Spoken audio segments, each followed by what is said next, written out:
There is outrage. It is growing this morning over the missed warning signs. The shooter pledged his allegiance to ISIS and was under investigation by the FBI not once, but 3 times. He was interviewed 3 times for 2 different investigations. So could this tragedy have been prevented? That's what people are talking about right now. Former Speaker of the House and a former Republican presidential candidate and a Fox News contributor, Newt Gingrich, joins us live from D.C. Newt, good morning to you. Good morning. Well, you know, we're starting to hear from a lot of different people. Friend of this guy, the shooter from high school, said that he cheered during the 9/11 attacks. Got somebody who worked with him said that he was a racist and unhinged, and his company refused to fire him because he was Muslim. The FBI talked to him a couple of times, didn't come up with anything. Who didn't connect the dots here? Well, look, I think you've had a national elite. The major newspapers, the major networks, the Obama presidency, many academics, many of whom, by the way, are funded by countries like Saudi Arabia.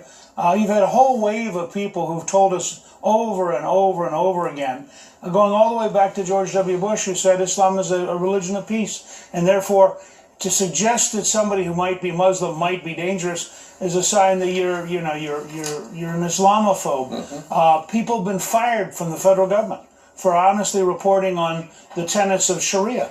People have been fired for honestly talking about the nature of the Muslim Brotherhood. So I think what you've had is a widespread, particularly on the left, and particularly with Obama and Clinton and the administration, effort to suppress telling the truth about the threats we face. For example, you could say this was a hate crime, and it was. But then you have to recognize that the Sharia calls for killing people who engage in homosexual acts. Sure. Now, that would, I mean, so if you're a true believer in Sharia, and you actually understand it, I'm not talking about people who are casually Muslim or who are modern Muslim, but if you are like ISIS, of course it's a hate crime because you hate us, but you hate all of us. Right. You hate the whole West. You hate the fact that women drive, and women are allowed to show on television, and women can vote. And so these are hate crimes, but what people have not been willing to confront is there's a worldwide movement that hates us. Now, how do you change the law? How do you allow the FBI, for example, to use common sense and best judgment? They've been told for the last 7 years, you've got to be nice, you've got to be nice, you've got to be nice. Please don't say anything disparaging. When in doubt, let them alone.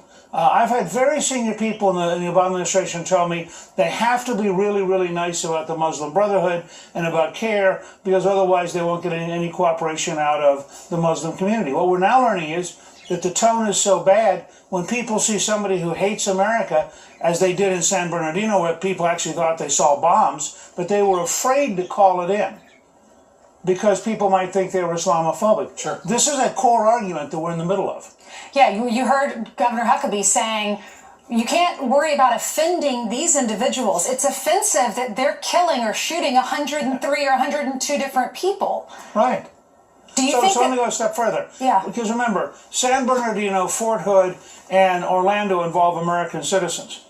We're going to ultimately declare a war on Islamic supremacists, and we're going to say, if you pledge allegiance to ISIS, you are a traitor and you have lost your citizenship. And we're going to take much tougher positions. In the late 1930s, President Franklin Roosevelt was faced with Nazi penetration in the United States. We originally created the House Un-American Activities Committee to go after Nazis. We passed several laws in 1938 and 1939 to go after Nazis. And we made it illegal to help the Nazis. We're going to presently have to go take the similar steps here. And when I watched what the president said yesterday, I mean, it made me want to cry.